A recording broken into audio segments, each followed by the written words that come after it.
Ahead જો જે રીતના ચાઇના હવે ઉપર આવી રહ્યું છે અને ત્યાંથી આપણે જોયું છે કે કઈ રીતના એ લોકો વિથ ધ વેન્જીસ એ લોકો પાછા આવી બી શકે છે અને જે નંબર્સ અત્યારના કહી રહ્યા છે, જો ભારતની પણ ગ્રોથ સ્ટોરી આપણને એવી જોઈતી હોય જે આપણે we have began because PLI schemes છે અને જે બધી સ્કીમ્સ છે એને પુશ આપ્યું છે to compete manufacturing as a theme માટે પણ આપણે ઘણું બધું કામ થતાં જોયું છે, પણ હજી ઘણું બધું લેસ છે. શું તમે એવું કંઈ બજેટમાં જોવા માંગશો?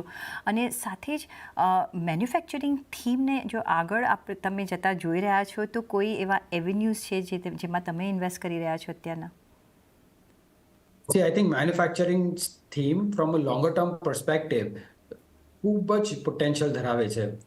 Now, of course, on a shorter term, તમે અગર એનું વેલ્યુએશન સાથે તમે અગર એનો કન્જંક્શન કરવા જશો તો I think it will not match properly. Of course, the valuations have to come a little cheaper for somebody to invest for a longer term. But as a business potential, ઘણું scope છે.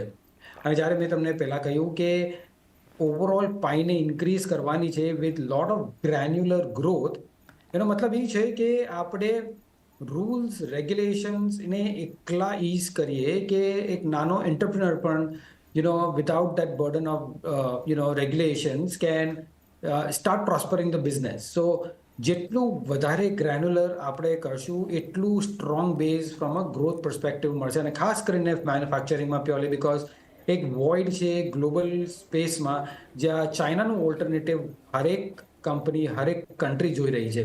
અને એ opportunity અગર આપણે એને capture કરવા આવશું તો I think we have a fantastic opportunity on R hand on an overall basis.